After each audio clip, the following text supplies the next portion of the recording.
The story was told by Sarah Chen, recorded testimony October 2019. I've never been one to believe in the paranormal. As a telecommunications engineer for Pacific Bell, I've spent my entire career dealing with the rational, explainable world of circuits, frequencies, and signal transmission. When people complained about ghost calls or strange voices on the line, I always had a technical explanation. Static interference. Crossed wires. Electromagnetic anomalies. There was always a logical reason. Until the calls started coming from my dead husband's phone. It began 3 days after we buried Michael. 3 days after I watched them lower his casket into the rain-soaked earth of Riverside Cemetery, his iPhone 12 Pro still clutched in my trembling hands. The same phone he'd been texting me from just minutes before the drunk driver ran that red light on Highway 101. I remember staring at his phone that first night, reading our last conversation over and over. Michael, 8:47 p.m., just leaving the office. Traffic's brutal. Home in 20. Me, 8:48 p.m., drive safe. Love you. Michael, 8:49 p.m., always do. Love you more. Those were his last words to anyone. At 8:52 p.m., his car was crushed between an F-150 and a concrete barrier. The paramedics said he died instantly, though I've never found comfort in that clinical assessment of my husband's final moments. The phone company representative who helped me cancel his line was professional but sympathetic. "I'm sorry for your loss, Mrs. Chen. We'll disconnect the service immediately and transfer any remaining balance to your account." She assured me the number would be deactivated within 24 hours, never to ring again. That's why the call at 3:17 a.m. on Thursday morning made my blood run cold. I jerked awake to the familiar ringtone, Michael's custom sound, a snippet of The Way You Look Tonight because he used to sing it to me when we were dating. But that was impossible. His phone was sitting on my nightstand, powered off, the screen black and lifeless. My own phone showed an incoming call from Michael's number. My finger hovered over the green answer button, trembling. This had to be a mistake. Some clerical error, maybe the disconnection hadn't processed yet. But as I stared at the screen, showing his contact photo, that goofy grin he made whenever I took pictures, I felt something deep and primal telling me not to answer. The ringing stopped after 6 rings. No voicemail. I called Verizon the next morning. The customer service representative, a man named Derek with a thick Boston accent, checked the account twice. "Ma'am, that number was permanently disconnected on Monday at 11:43 a.m. It's not possible for it to generate outgoing calls. The system shows no activity whatsoever. But I have the call log right here," I insisted, holding up my phone to show him the missed call, even though he couldn't see it through the phone. "Could be spoofing," Derek suggested. "Someone using software to make it appear the call came from that number. Happens all the time with scammers." I wanted to believe him. Spoofing made sense. It was logical, technical, explainable. But as I hung up, a chill ran down my spine that had nothing to do with the October weather. The second call came 4 days later, this time at 11:33 p.m. while I was finishing the insurance paperwork scattered across our kitchen table. Michael's phone remained on the counter where I'd left it, still powered off, still silent. This time, I answered. "Hello?" My voice cracked as I spoke into the receiver. Static. The kind of interference you hear on AM radio during a thunderstorm, crackling and popping with electrical discharge. But underneath the white noise, something else. A rhythm. Like breathing. "Who is this?" I demanded, though my voice came out as barely a whisper. The static shifted, and for just a moment, I swear this is true, though I know how it sounds, I heard something that made my heart stop. A voice, distant and distorted, speaking through what sounded like miles of empty space. "Sarah." The line went dead. I sat in the kitchen for hours afterward, staring at Michael's silent phone, waiting for it to somehow spring to life and prove I wasn't losing my mind. It never did. The next morning, I drove to Verizon and spoke to a manager named Patricia, a no-nonsense woman in her 50s who listened to my story with the patient expression of someone who'd heard every crazy customer complaint imaginable. "Mrs. Chen, I understand this is a difficult time," she said, pulling up the account on her computer. "But I'm looking at the system logs right now. That number has been completely deactivated. The SIM card is blacklisted. Even if someone had access to your husband's physical phone and somehow powered it on, it couldn't connect to our network. Then explain the calls, I said, showing her my phone log. She examined the screen, frowning. The timestamps show the calls lasted 37 seconds and 42 seconds respectively. But. She paused, her frown deepening. This is odd. The system isn't showing any record of these calls being placed through our network. What does that mean? It means either your phone is malfunctioning and generating phantom call logs, or...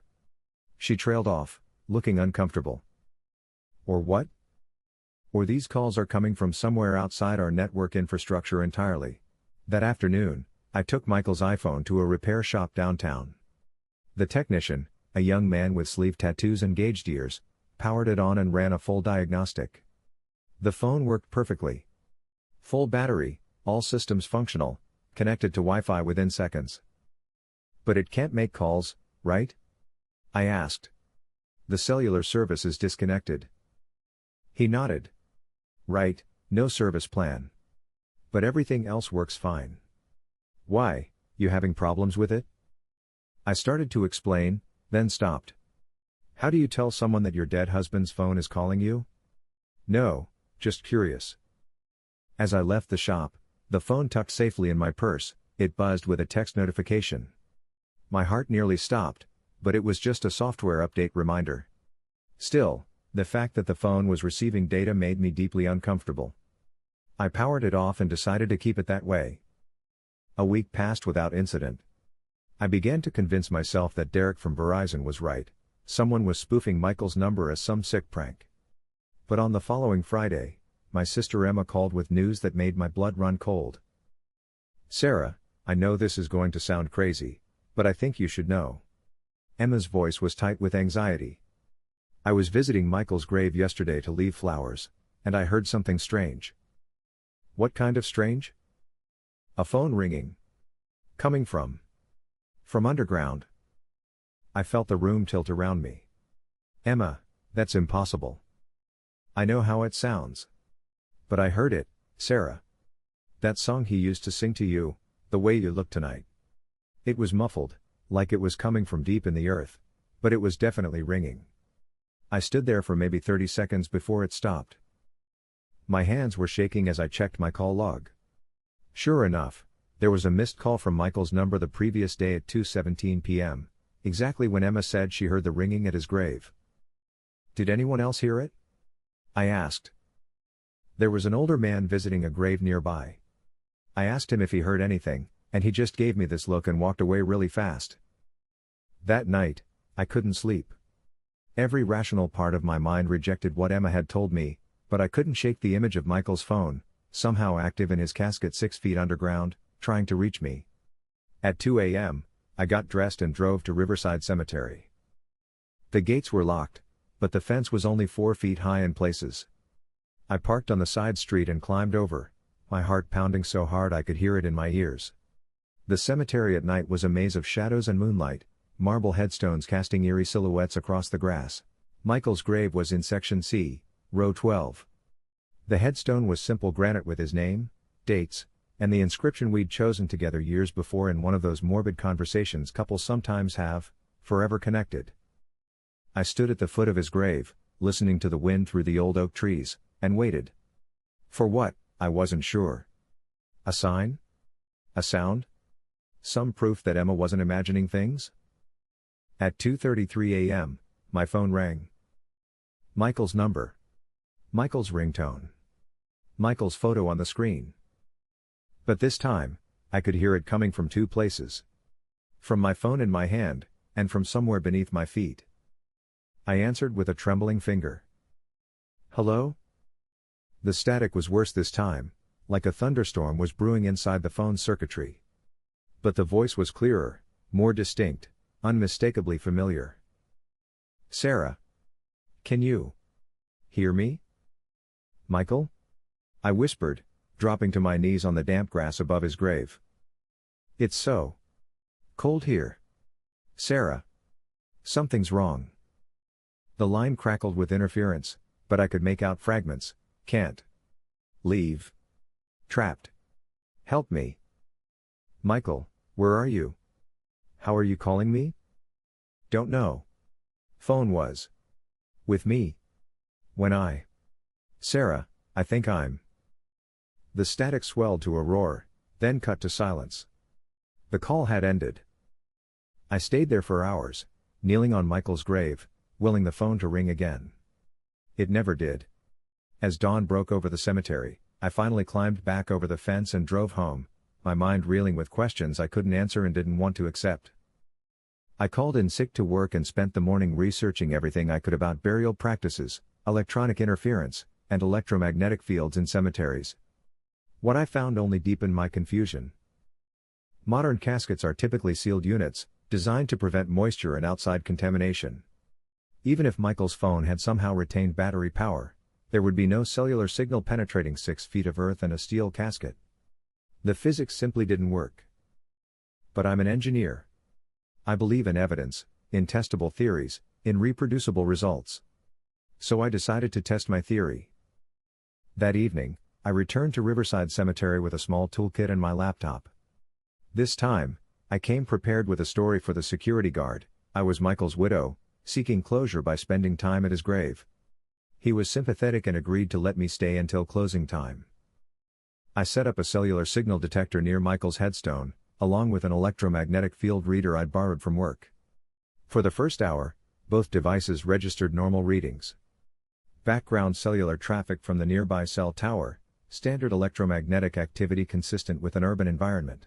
At 8:47 p.m., exactly the time Michael used to text me when leaving work, both devices went haywire. The cellular detector showed a massive spike in signal activity, concentrated in a narrow band directly over the grave. The EMF reader peaked so high it maxed out the scale. But strangest of all, my laptop's Wi-Fi scanner showed a new network had appeared, Michael Chen iPhone with full signal strength. That's when my phone rang. This time, I was ready. I answered while recording on my laptop's built-in microphone. Michael? Sarah. His voice was clearer now, less obscured by static, but there was something wrong with it. Something hollow and distant. I can see you. Standing there. I looked around the empty cemetery. Where are you, baby? I don't understand what's happening. I'm here. But not here. Trapped between. The signal wavered. Something went wrong. When I died. Phone was in my pocket. Still connected somehow. Connected to what? To you. To our life. Can't let go. His voice was fading. Sarah. There are others here. Other voices. They've been trying to reach. The line filled with an cacophony of sounds, multiple voices talking at once, overlapping and distorted, like a room full of people all trying to speak through the same broken telephone. I could make out fragments. Tell my wife I'm sorry. The accident wasn't your fault. Still here. Still waiting. Can't cross over. Then Michael's voice cut through the chaos. Sarah, get away from here. They're attracted to the connection, they want to use it too, but it's making everything worse. The electromagnetic reading spiked again, so high that sparks began jumping between the metal components of the detector. My laptop screen flickered and went dark. Michael, I can't leave you. You have to. This isn't right. I'm supposed to be gone. But the phone. It's keeping me tethered. Sarah, you need to destroy it. What? My phone. Destroy it. Break the connection. Let me go. The line went dead. All my equipment shut down simultaneously, as if an electromagnetic pulse had wiped them clean. In the sudden silence, I could hear something else, a low humming sound coming from the earth beneath my feet, like electrical current running through buried cables. I grabbed my gear and ran. Back home, I researched everything I could about phones and death, looking for any documented cases similar to what I was experiencing. What I found made me question my sanity. There were stories scattered across internet forums, buried in paranormal research sites, dismissed as urban legends or hoaxes.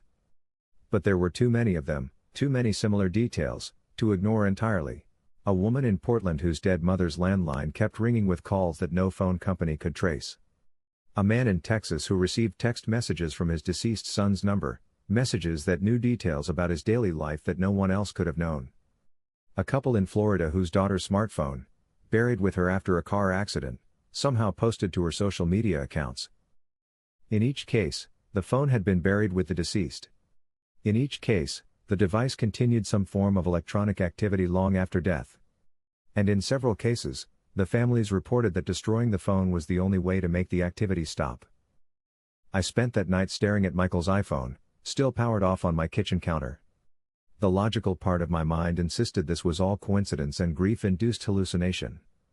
But I couldn't shake the memory of his voice, the desperation in it when he told me to destroy the phone. The next morning, I made a decision that went against every instinct I had as both an engineer and a widow. I would have to open Michael's casket. Getting permission to exhume a body is not a simple process. It requires court orders, health department approval, and a compelling reason that satisfies legal authorities. My dead husband is calling me from his cell phone was not going to cut it.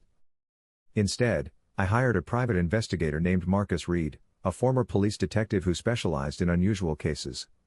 I told him I suspected Michael's phone might contain evidence related to his accident, possible communications with the drunk driver who killed him. It was a lie, but Marcus didn't question it. He'd seen enough strange cases to take unusual requests in stride. Within a week, he'd arranged for a legal exhumation under the pretense of gathering evidence for a wrongful death lawsuit. The cemetery workers were professional but clearly uncomfortable as they used a small excavator to remove the earth from Michael's grave. I stood with Marcus and the coroner, Dr. Elizabeth Santos, watching as the casket was slowly revealed. Standard sealed bronze casket, Dr. Santos noted, checking her clipboard. Gasket intact, no signs of breach or settling. This should be straightforward. But as the workers attached chains to lift the casket from the ground, something unexpected happened. A faint electronic beeping sound echoed from inside the casket, the same sound Michael's phone made when the battery was critically low. The workers froze. Dr. Santos frowned. What was that? Probably just air pressure equalizing, Marcus suggested, though his expression suggested he didn't believe his own explanation. They lifted the casket to ground level and transported it to the cemetery's maintenance building, where Dr. Santos had arranged to perform the examination. As we followed the casket inside, I could swear I heard that low humming sound again, like electrical current flowing through hidden wires. Dr. Santos broke the seal on the casket with practiced efficiency. Mrs. Chen, I have to warn you, the deceased has been interred for 3 weeks. There may be signs of decomposition that could be distressing. I nodded, steeling myself for what I might see. But when the casket lid opened, the first thing I noticed wasn't Michael's body. It was the soft blue glow emanating from his suit jacket pocket, the unmistakable light of an active smartphone screen. That's impossible, Dr. Santos breathed. Michael looked peaceful, exactly as he had at the funeral. But his iPhone was clearly powered on, the screen cycling through what looked like missed call notifications. Hundreds of them. All to my number. Marcus leaned closer. The phone's been active this whole time? With trembling hands, I reached into the casket and carefully removed the iPhone from Michael's pocket. The screen was warm to the touch, showing 127 missed calls to my number, 43 text messages sent, and a battery level of 89%, impossible after 3 weeks without charging. But it was the text messages that made my knees buckle. 3:17 a.m. October 15th, Sarah, I'm so confused. Where am I? 8:33 p.m. October 16th, it's dark here. Cold. Can you hear me when I call? 11:22 p.m. October 17th, there are others here. They say they've been trying to reach their families too. 2:33 a.m. October 20th, the phone is the only connection. I can see you through it somehow.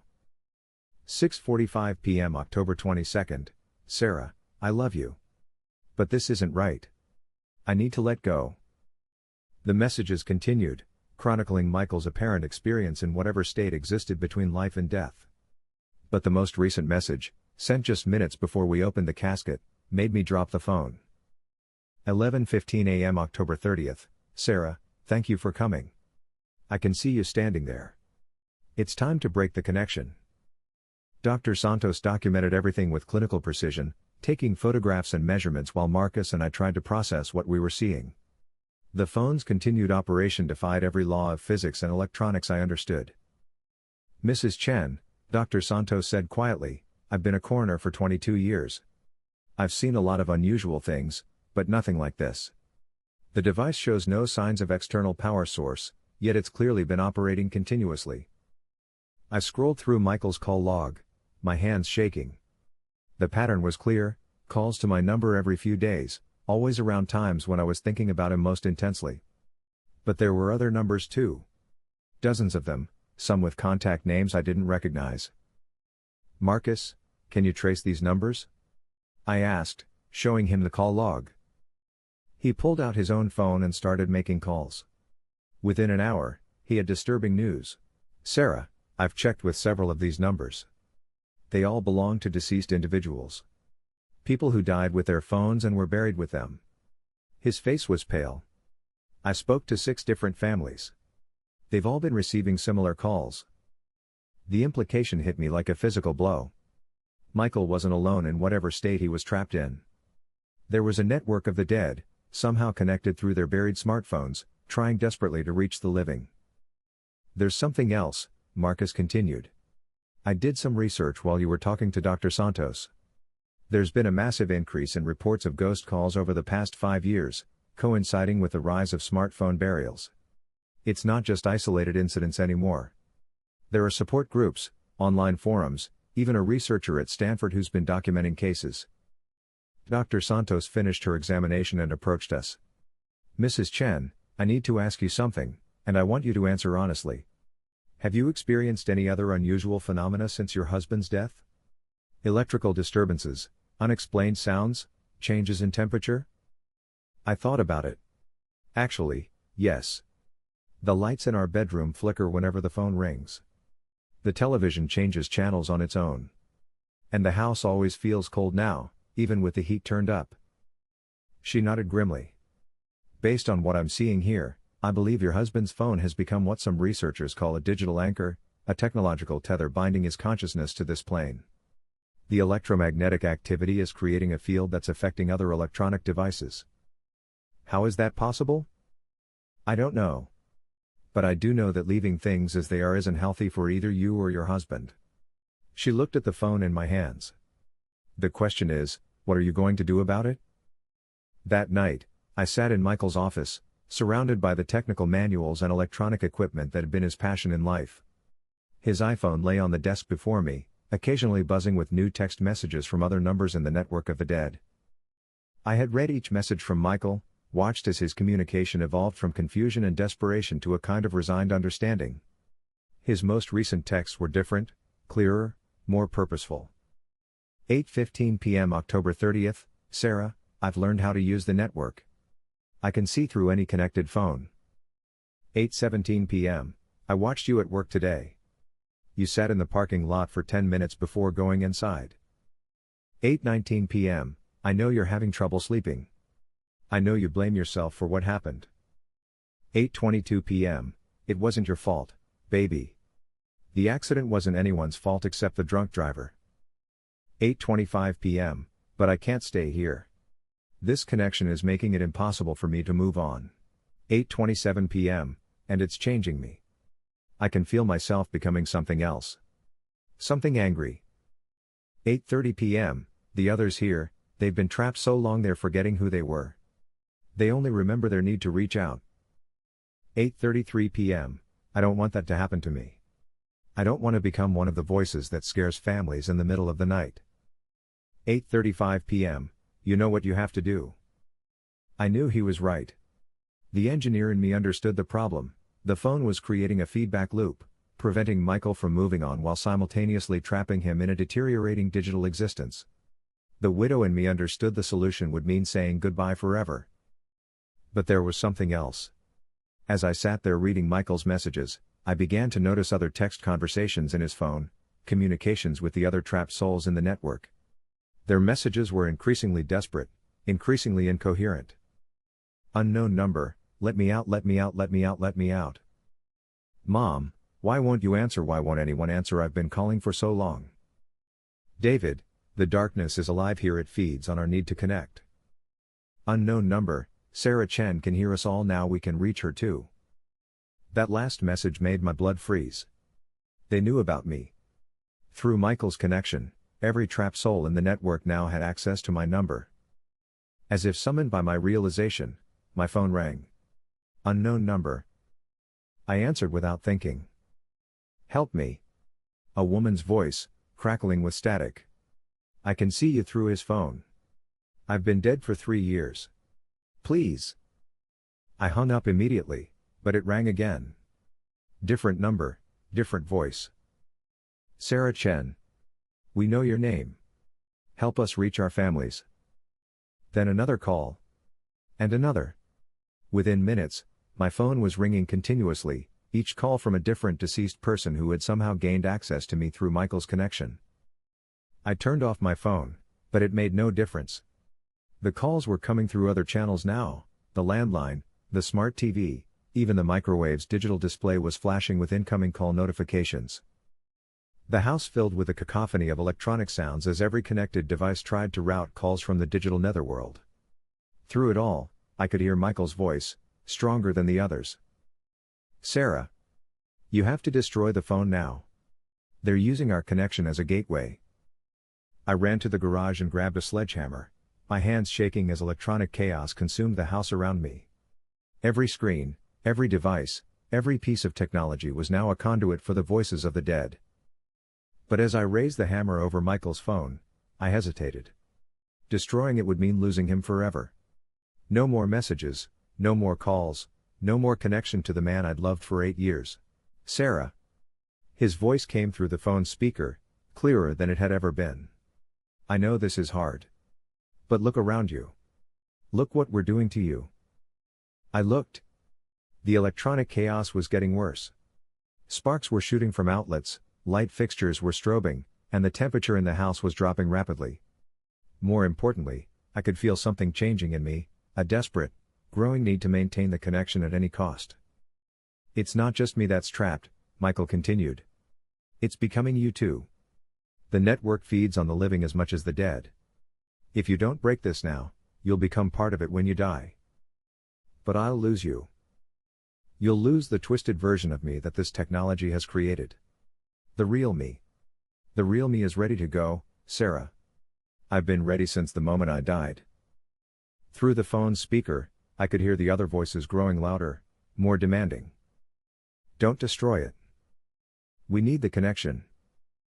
Bring her to us. Make her part of the network.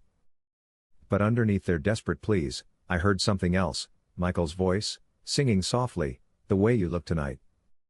Our song. The song he used to sing when I was sad, when I was scared, when I needed to remember that I was loved. He was singing it now to give me strength. I brought the sledgehammer down. The phone shattered with a sound like breaking glass and electrical discharge. Sparks flew from the destroyed device, and every electronic device in the house went silent simultaneously. The sudden silence was deafening. In the weeks that followed, I learned that destroying Michael's phone had done more than just end our connection, it had disrupted a node in the network of the dead. Marcus contacted me with reports from other families who had been receiving ghost calls. Many of them stopped the same night I destroyed Michael's phone. Dr. Santos included our case in a paper she was writing for the Journal of Forensic Sciences, documenting what she termed technological hauntings associated with electronic devices buried with the deceased. She recommended that mortuaries begin removing or completely disabling electronic devices before burial. The Stanford researcher Marcus had mentioned, Dr. Jennifer Wu, reached out to me directly. She was documenting similar cases worldwide and had developed a theory that modern electronics, combined with the strong emotional attachments people form to their devices, were creating new forms of after-death phenomena. What you experienced, she told me during our phone interview, suggests that consciousness might be more connected to technology than we previously understood. These devices become anchors, but also prisons. Do you think Michael is really gone now? I asked. I think the part of him that was trapped by the technology is gone. Whether some essence of him continues elsewhere, that's beyond the scope of my research. I never received another call from Michael's number. The telecommunications company confirmed that the line remained permanently disconnected, with no activity recorded on their network. My house returned to normal, no more electrical disturbances, no more cold spots, no more televisions changing channels on their own. But sometimes, on quiet evenings when I'm missing him most, I'll hear something that makes me smile. A faint sound coming from the radio between stations, almost like someone singing "The Way You Look Tonight." It's probably just interference, random noise that my grieving mind interprets as something meaningful. Probably. I'm sharing this story because I believe people need to know what I learned. In our rush to stay connected, to never let go of the people we love, we've created new ways to trap both the living and the dead. If you've lost someone recently, if they were buried with their phone, if you've been receiving calls from their number, please, listen to what I'm telling you. Those calls aren't bringing you closer to your loved one. They're creating a prison for both of you. The dead need to be allowed to rest. The living need to be allowed to grieve and heal and eventually let go. Technology, for all its wonderful abilities to connect us, should not be used to chain souls to a world they've already left. Last week, I attended the funeral of my elderly neighbor, Mrs. Patterson. As her family gathered around the casket for the final viewing, I watched her grandson place her iPhone in her hands, just as I had done with Michael. I wanted to say something, to warn them, but how do you explain something so impossible, so beyond the realm of normal experience? Instead, I handed the grandson my business card. If you start receiving any strange calls, I told him quietly, please contact me immediately. He looked confused, but he took the card. 2 days later, he called me. His grandmother's number had been ringing his phone all night. He could hear her voice through the static, confused and frightened, asking why it was so dark, why she couldn't find her way home. I drove to his house that evening, brought a sledgehammer, and helped him dig up his grandmother's phone from where it lay buried with her body. When we destroyed it, he cried, not from fear, but from relief. I could feel her letting go, he whispered. The network of the dead is real, and it's growing. Every smartphone buried with its owner, every tablet left running in a casket, every smart watch that continues to sync after its wearer's heart has stopped, they're all potential nodes in a digital purgatory we never intended to create. Break the connections. Let the dead rest. Let the living heal. Some technologies aren't meant to bridge the gap between life and death. Some calls aren't meant to be answered. And some connections are too dangerous to maintain, no matter how much we love the voice on the other end of the line. Note, Dr. Jennifer Wu's research paper Digital Hauntings, Electronic Devices as Anchors for Post-Death Phenomena was published in the Journal of Paranormal Research in March 2020. The paper documented 347 confirmed cases of electronic communication from deceased individuals whose devices were buried with them. Following publication, several major funeral home chains began offering digital disconnection services as part of their burial preparations.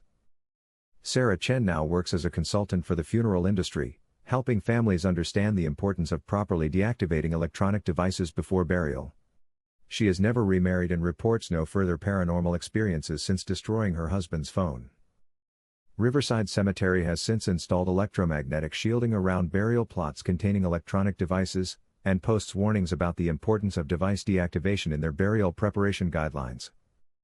The network of the dead, if it ever truly existed, appears to be diminishing as awareness of the phenomenon grows and proper precautions are taken. But somewhere, in cemeteries around the world, phones continue to ring in the darkness 6 feet underground, carrying the desperate voices of those who cannot let go. Don't answer those calls. Some connections are meant to be broken. Hey everyone, thanks so much for listening. If you enjoyed the video, please hit that like and subscribe button, and then share it with your friends. Your support helps us grow and create even more awesome content. We appreciate you being part of the journey.